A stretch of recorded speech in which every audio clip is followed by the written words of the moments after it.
Hey, how you doing, Steve? How's it going? I'm doing really well. Thank you, Ellen. Good to catch up again. Yes, the Steve and Allen talks. I think I've this is kind of growing on me. I'm starting to enjoy these conversations we have. You know, I had an interesting situation a few months back. I was working with one of our agile teams, and the product owner came to me and she said she was kind of having a little bit of a struggle with the team. So she's like she said she used to be an analyst and she's extremely brilliant analyst. She was very good at her job. And so she was asked to kind of be the product owner on this team. So she got certified. She told me I got my product owner certification and I've got all the knowledge and I get the ceremonies and my role and everything. But I'm having a really hard time really leading this team. I've Mm. never really led a team before. I haven't really been in a leadership position. I feel like I'm really good at my job, but like now I have to lead a team. And while I've got the certification, education, and I also have support from my management, which is really wonderful. What I'm really struggling with is how do I become a better leader? Because I think that's what I need to be successful. So I guess when as I thought about it, her and I had a really great conversation on it. Would love to get your thoughts on like what has your experience been in product owners coming into this role, and what do they need to be successful as a leader? That's a really good question. I think it gets back to a topic we often talk about is, what's the role of certification? And, certification and accreditation, it says you passed an exam. It means that you actually have heard a lot of very useful stuff. And you're obviously more skilled than you would have been beforehand, hopefully.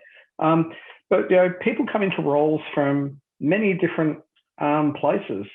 There's a broad variety of skills and experience people bring to everything, and product owners, in particular, is one of those roles that people get to through many ways.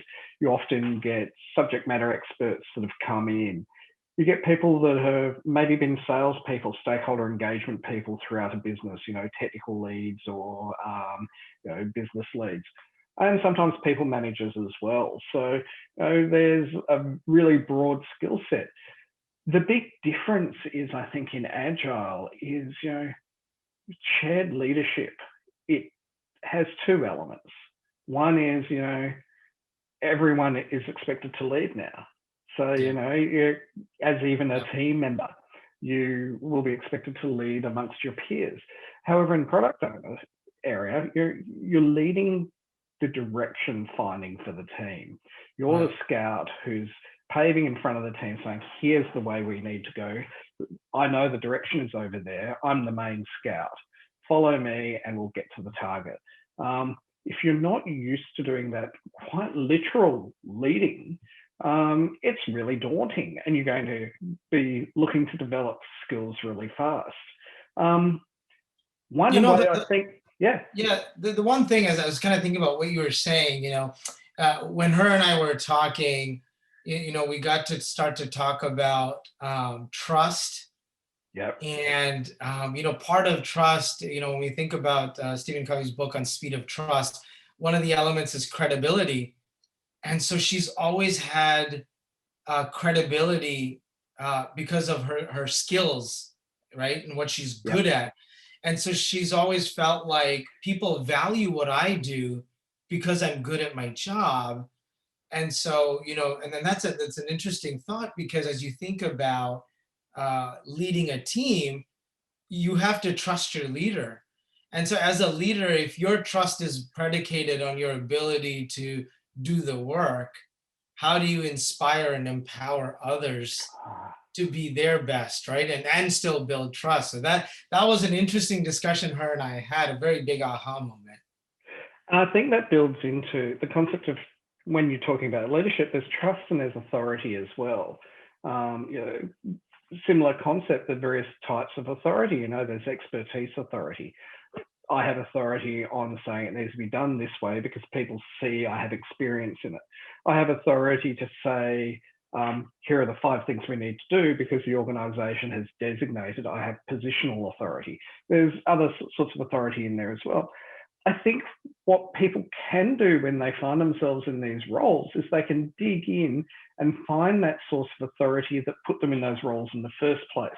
So in her case, I would say, really think about the fact that, she's got the respect of people for knowing what she's talking about. That gives her a degree of authority to to hold a really valid opinion. Not all opinions are equally valid. She's got a really valid one.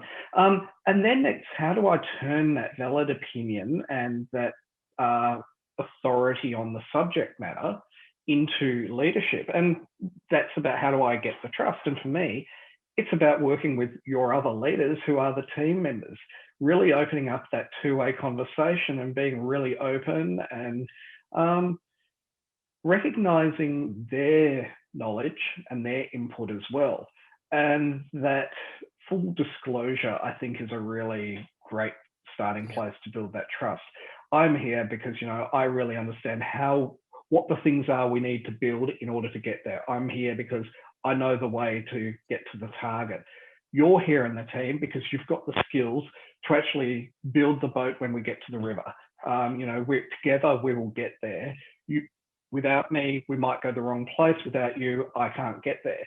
Yeah, really and the value is different, right, Steve? As we kind of think about it, like I might think about trust as like my credibility or my expertise. So that's how I define trust. So when I show up, that's what shows up first when I go to a meeting, right? Absolutely. If the other team members are just the same, that they feel they have a certain set of values which they live by, and they feel valued and they are valued by others for those reasons. And so, part of it is, I do also believe that having that open conversation, just like you said, right, the two-way dialogue, to really get to know your team in terms of what is it that they value, what is it that they believe, what are they thinking, having that continuous dialogue. Interestingly, it doesn't happen in the ceremonies or the meetings in Agile, right? In sprints. So it's a little bit informal sometimes, right? And it has to be, in many cases, deliberate and intentional to do that, right? So it's a really good call out on kind of the two-way communication and the open dialogue. And I think the thing to really reassure people as they come into these roles is, they are a leader, not the leader. They are expected to show leadership. As a product owner, I expect leadership over the direction we're going, and someone who's going to, on behalf of the team, of the squad, go and bat for us into the broader organization, work with those stakeholders, make the hard decisions on our behalf. And everyone else is also a leader doing the things that they're there for as well. And I think that by acknowledging the rest of the team as a leadership, you're the first big step towards them recognizing you in your role as leader as a product owner. Yeah, no, that's fantastic. Great points there. Great points. Looks like we've got some really great takeaways from today. But I think, if I had to kind of summarize that, looks like have an open dialogue with your team about what's important to them, how you value them, and how and understanding how they value themselves. Understanding your own leadership style, right? And you talked about a little bit about the authoritative style, right? Like you've got authority on something. And so what is that authority? What do you bring to the table? How does that show up? I think those are really two big things that don't really happen in the process of Agile, or don't happen in the training of Agile, but it's more of a human experience and building those connections. So fantastic. I love this share, and I really appreciate that, Steve. Thanks for talking that through today with us. Thank you, Alan. All right.